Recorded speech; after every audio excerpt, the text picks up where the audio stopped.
नमस्कार, स्वागत है आपका हम भारत के लोग में, एक ऐसा न्यूज शो जो आपके सरोकार की बात करता है। मैं हूं आपके साथ सुमित अवस्थी।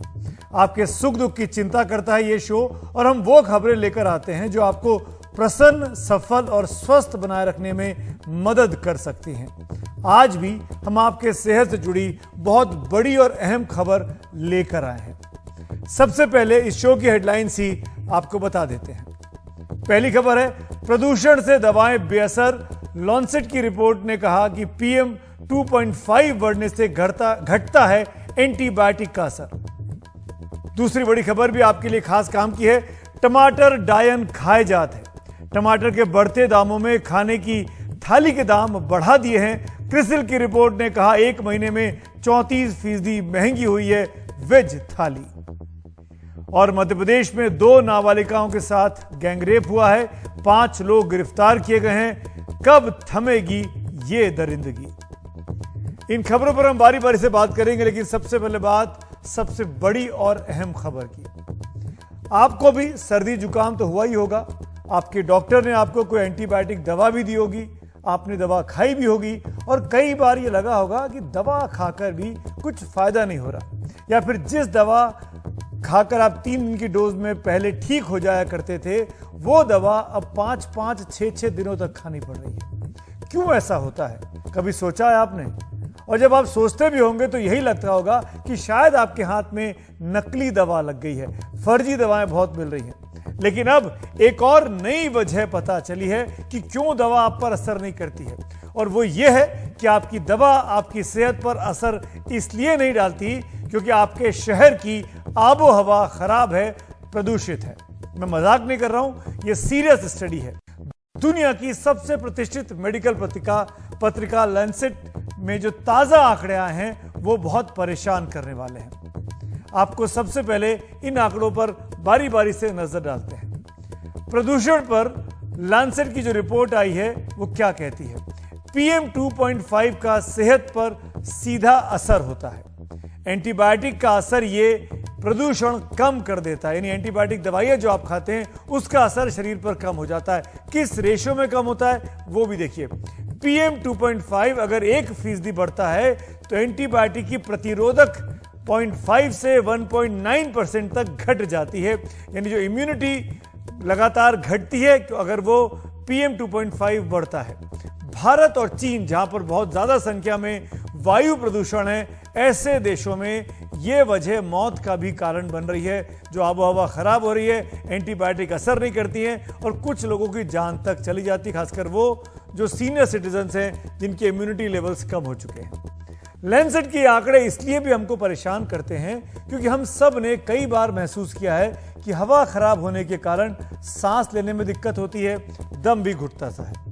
अब आपके सामने वो आंकड़े दिखाते हैं जो आपको और सतर्क करेंगे और सोचने पर भी मजबूर करेंगे। बात करते हैं दुनिया के सबसे प्रदूषित शहरों की सूची की। आप ये सूची देखकर हैरान रह जाएंगे। दुनिया के सबसे प्रदूषित शहरों में भारत के शहर सबसे ज्यादा, अगर मैं टॉप 50 की बात करूं, 50 सबसे अधिक एयर पॉल्यूटेड जो सिटीज हैं उसमें से 39 भारतीय शहर हैं। 10 सबसे प्रदूषित शहरों में से 6 भारत के हैं। भिवाड़ी तीसरे नंबर पर आता है इस लिस्ट में और दिल्ली चौथे नंबर पर आता है इस लिस्ट में, जो कि गर्व की बात नहीं है, चिंता की बात है।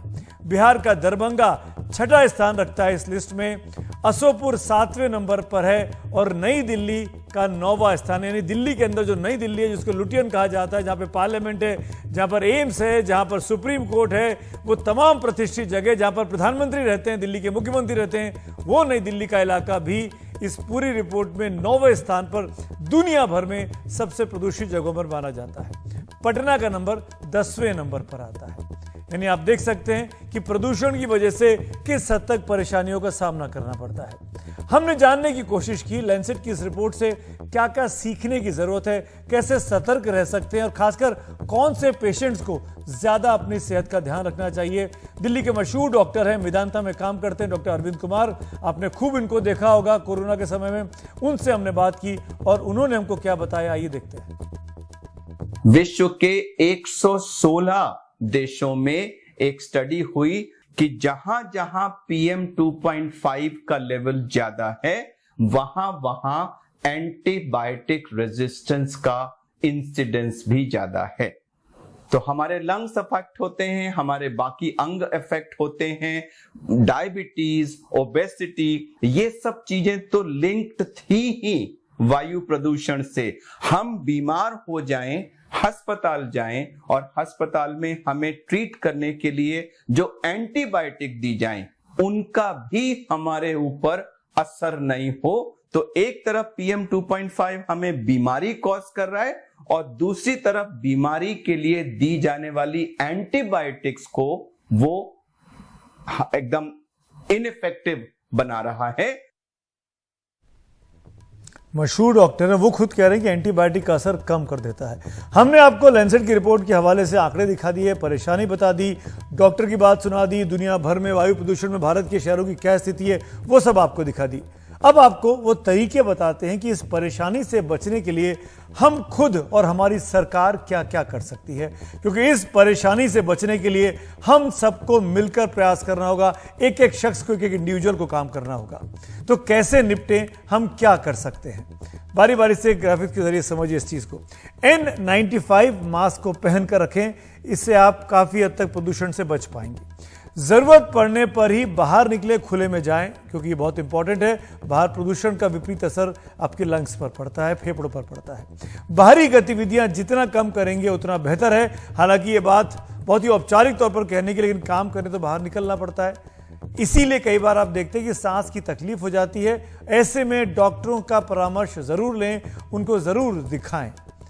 एक चीज बहुत इंपॉर्टेंट है, इस प्रदूषण से लड़ने के लिए आपके आसपास ग्रीनरी होनी चाहिए। वृक्षारोपण करें, पेड़ लगाएं, गमलों में लगाएं, घर के आसपास लगाएं, बहुत इंपॉर्टेंट है।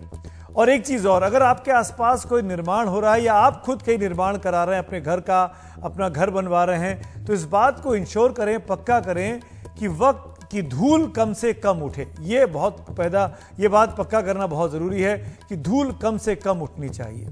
सरकारें क्या कर सकती हैं? पेड़, पराली, कूड़ा आदि चलाने पर सरकारों को रोक लगानी होगी और प्रतिबंधित करना होगा। कारखानों के धुएं ना निकलें, उससे प्रदूषण ना फैले, यह भी सरकारों को इंश्योर करना होगा। यह सरकारों की बहुत बड़ी जिम्मेदारी है।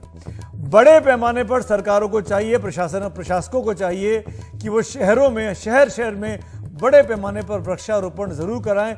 ऐसे वृक्ष लगवाएं जो फलदार हो, जो फल हो, क्योंकि उसमें ज्यादा आपको ऑक्सीजन मिलती है। सार्वजनिक परिवहन का इस्तेमाल उसके बढ़ावे की ओर ध्यान देना चाहिए। और यह भी बहुत जरूरी है कि ऐसे परिवहन चले सार्वजनिक तौर पर जो धुआं कम छोड़ते हो, जिससे वायु प्रदूषण कम होता हो। ऐसे वाहनों को सड़क पर चलने के लिए मंजूरी नहीं मिलनी चाहिए, या ऐसे ही वाहन सड़क पर चले जिनसे बहुत कम वायु प्रदूषण होता है। इसीलिए आजकल हम देखते हैं कि इलेक्ट्रिक व्हीकल्स को सरकार बड़ा प्रमोट कर रही है। ये एक स्वागत योग्य कदम है। इसी पूरे मसले को लेकर हमने जाने माने पर्यावरणविद हैं, एनवायरमेंटलिस्ट हैं विमलेंदु झा, उनकी राय भी जानने की कोशिश की। लैंसेट की जो रीसेंट रिपोर्ट आई है जिसमें एंटीबायोटिक रेजिस्टेंस के बारे में कहा गया है, स्टडी में क्लियरली कहा गया है कि अगर 1% बढ़ाव होता है PM 2.5 के लेवल में, तो एंटीबायोटिक रेजिस्टेंस जो है लगभग 0.5 से लेकर के, मतलब आधे प्रतिशत से लेकर के लगभग 2% तक हमारी कैपेसिटी जो है वो कॉम्प्रोमाइज होती है। तो एक बहुत ही भयावह स्थिति है। उसी रिपोर्ट में ये भी कहा गया है कि लगभग 5 लाख लोग जो हैं वो प्रीमेच्योर डेथ से मारे गए एयर पोल्यूशन के कारण, एंटीबायोटिक रेजिस्टेंस के कारण। और रही अब आज की अगली खबर की ओर आगे बढ़ते हैं। यह खबर भी सीधे सीधे आपकी सेहत से और आपकी जेब से जुड़ी हुई है। मैं बात टमाटर डायन की कर रहा हूं। जी हां, सुंदर सुंदर लाल लाल टमाटर आज कितने चुभने लगे हैं, इतना परेशान करने लगे हैं कि काफी हद तक वो आपको डायन जैसे भी दिखाई देते हैं। हम और आप जो महंगे टमाटर का दंश बीते कई हफ्तों से झेल रहे हैं, उसने कैसे हमारे खान पान पर असर डाला है, वही बात अब बता दी है मशहूर एजेंसी क्रिसिल की इस ताजा रिपोर्ट ने। ध्यान से देखिए इन आंकड़ों को। 2 महीने पहले यानी जून 2023 में टमाटर 33 रुपए प्रति किलो के हिसाब से बिक रहा था। वही टमाटर 1 महीने बाद जुलाई 2023 में 110 रुपए प्रति किलो तक हो गया है और आज की तारीख में अगस्त में तो ये 200 से 250 रुपए के बीच चल रहा है। यानी जून से जुलाई के बीच एक महीने की अगर बात की जाए, जिसकी क्रिसिल की रिपोर्ट है, वो कहती है कि 233% का इजाफा हुआ है टमाटर के दामों में। जुलाई में शाकाहारी थाली, वेज थाली जो 34% थी, वो ज्यादा महंगी हो चुकी है और इस महंगाई की सबसे बड़ी वजह है टमाटर के दाम, और वो वजह कंट्रीब्यूट करती है करीब 25%। यानी अगर आपकी थाली महंगी हुई है वो इसलिए क्योंकि 25% टमाटरों के दामों में बढ़ोतरी हुई है। टमाटर उसकी बहुत बड़ी वजह है। ये क्रिसिल की रिपोर्ट है। इसी रिपोर्ट में क्रिसिल ने यह भी कहा है कि अगस्त और सितंबर, यानी ये महीना जो अगस्त का चल रहा है और सितंबर का जो महीना आने वाला है, उसमें अब टमाटर के बाद प्याज के भी दाम महंगे होने के आसार हैं, क्योंकि बारिश ने प्याज की फसल पर भी बहुत ही नेगेटिव, बहुत ही विपरीत असर डाला है। मेरे सहयोगी हैं रवीश रंजन शुक्ला, ऐसी अक्सर ग्राउंड रिपोर्ट्स करते हैं, आम जनता के पास जाकर बात करते हैं। उन्होंने आज एक बहुत शानदार रिपोर्ट फाइल की है। दिल्ली में सरकार ने कुछ जगहों पर इंतजाम किया कि नेफेड के जो बाजार हैं वहां पर सरकारी दामों के हिसाब से टमाटर मिलेंगे। क्या स्थिति है? दाम टमाटर के 70 रुपए प्रति किलो रखे गए हैं और 70 रुपए के चक्कर में लोग बाग काम धाम छोड़कर कैसे लाइनों में लगे हुए हैं, बता रहे हैं मेरे सहयोगी रवीश अपनी इस ग्राउंड रिपोर्ट में। मैं इस वक्त कृषि भवन में मौजूद हूं और कृषि भवन में नेफेड की ये जो दुकान है, यहाँ पर सस्ते टमाटर लेने के लिए एक लंबी यहाँ पर कतार लगी हुई है। आप देख सकते हैं कि ये जो नेफेड की दुकान है, यहाँ पर सस्ता जो टमाटर है वो 70 रुपए किलो मिल रहा है। हालांकि उतना भी सस्ता नहीं है। जून तक के टमाटर 30 से 40 रुपए किलो मिल रहा था, लेकिन अब अगर खुले बाजार में आप जाएंगे तो आपको टमाटर 200 से 250 रुपए किलो मिलेगा। और यही वजह है कि सस्ता टमाटर यानी 70 रुपए किलो टमाटर लेने के लिए आप देखिए लंबी लाइन लगी हुई है। टमाटर जो है आमतौर पर इतना महंगा आपने कभी सोचा था कि होगा? और इतनी लंबी लाइन लगी? फर्स्ट टाइम खरीदा है। फर्स्ट टाइम खरीद रही हैं? हाँ। इतना महंगा फर्स्ट टाइम खरीद रहे हैं। ये आप देखिए दृष्टिहीन है। टमाटर लिया आपने? कूपन दिया है 1 किलो का। मैंने 2 किलो मांगा लेकिन नहीं दिया, 1 किलो का दिया। 1 किलो का ही दिया? हाँ। अच्छा, तो देखिए दृष्टिहीन है, टमाटर लेने के लिए यहाँ पर आए हुए हैं। टमाटर लेना हमारे लिए बहुत ही मुश्किल हो गया सर, बहुत ज्यादा मुश्किल। अच्छा। आम आदमी तो ले ही नहीं सकता। ये देखिए, ये टमाटर को सस्ता करने के लिए सरकार ने बहुत कोशिश की, लेकिन हर बार ये टमाटर जो है वो दाम कम करने के सरकारी चक्रव्यूह को तोड़कर फिर सुरखरू होकर बाहर निकल आता है। और अभी तकरीबन 1 महीने से ज्यादा का वक्त हो गया है, टमाटर के दाम नहीं कम हुए हैं। 200 से 250 रुपए किलो अभी भी चल रहा है। और इस टमाटर की वजह से जो क्रिसिल की एक रिपोर्ट आई है, उसमें जो वेज थाली है, जो लोगों की आम थाली है, वो भी अब महंगी हो गई है इस टमाटर की वजह से। तो आप देखिए, ये टमाटर खरीदने का रास्ता आसान नहीं है, लेकिन सस्ता अगर टमाटर आपको लेना चाहते हैं आप, तो आपको लंबी जद्दोजहद से कहीं ना कहीं गुजरना पड़ेगा। हम उम्मीद करते हैं कि अगस्त के अंत तक ये टमाटर सस्ता होकर आम लोगों की थाली तक शायद पहुंच पाए। दिल्ली से पवन तिवारी के साथ रवीश रंजन शुक्ला, एनडीटीवी इंडिया। दिल्ली में तो टमाटर कृषि भवन में मिल भी रहा है, लेकिन दिल्ली में ऐसे बहुत से इलाके हैं जहाँ टमाटर तो देखने को नहीं मिल रहा है। अगर आप टमाटर को ढूंढते हुए पहुंचे तो उन्होंने कितने पैसे आपको खर्च करने पड़ते हैं।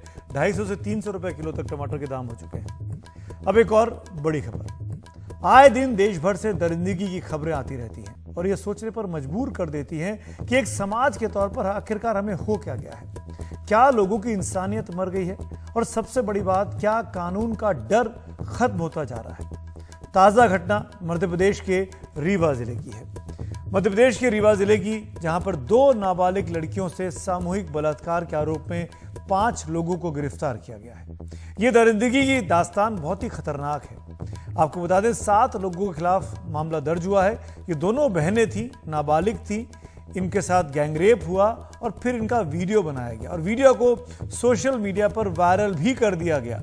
और जब ये सोशल मीडिया पर वीडियो वायरल हुआ, उसके बाद पुलिस एक्शन में आई। पुलिस के मुताबिक करीब 25 दिन पहले हनुमाना थाना क्षेत्र के जंगल में यह करतूत को अंजाम दिया गया। पीड़ित नाबालिगों की उम्र 14 साल और 16 साल है, इसीलिए हम एक जिम्मेदार चैनल होने के नाते उनकी तस्वीर आपको नहीं दिखा रहे हैं। दोनों आपस में चचेरी बहनें हैं। आरोपियों ने इन बच्चियों को धमकी दी कि अगर घटना के बारे में उन्होंने किसी को बताया तो वो वीडियो को वायरल कर देंगे। बलात्कार के मामले पिछले 5 साल में देश में 1.5 लाख मामले आए हैं। ये आंकड़े जो हमारे सामने है, मैं आपको उसको दिखाने की कोशिश कर रहा हूं कि देश में कैसे बलात्कार के मामलों की में बढ़ोतरी हो रही है। 5 साल में देश में 1.5 लाख मामले आए हैं। 2021 में राजस्थान में 6,337 थे तो मध्य प्रदेश में 2,947 मामले सामने आए थे। 2019 से 21 की बात की जाए तो मध्य प्रदेश में 1,60,180 महिलाएं और 38,234 लड़कियां लापता हुई थी। ये वो क्राइम है जो विमेन के अगेंस्ट हुआ है, जो महिलाओं के खिलाफ हुआ है। बात मध्य प्रदेश की कर रहे हैं, उस मध्य प्रदेश की जहां पर अब से करीब 4 महीने के बाद 5 महीने के बाद चुनाव होना है और ऐसे में ये तमाम तस्वीरें, ये तमाम खबरें सत्तारूढ़ पार्टी के लिए परेशानी का सबब भी बन सकती हैं, विपक्ष के हाथ में मौका दे देती हैं। और अब वक्त हो चला है हम भारत के लोग में एक छोटे से ब्रेक का। ब्रेक के बाद आपको दिखाएंगे कि आखिरकार क्यों पुलिस इंस्पेक्टर ने कांवड़ को उठाया।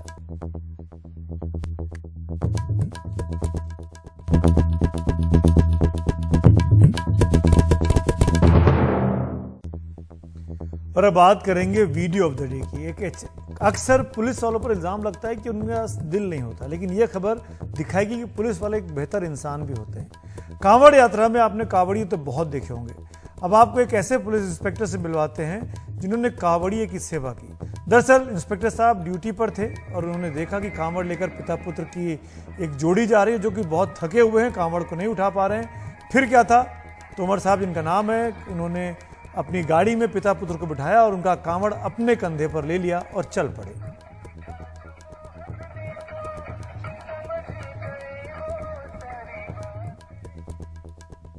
तो हम भारत के लोग में आज मेरे साथ इतना ही। मुझे दीजिए इजाजत, लेकिन एनडीटीवी इंडिया पर खबरें जारी हैं।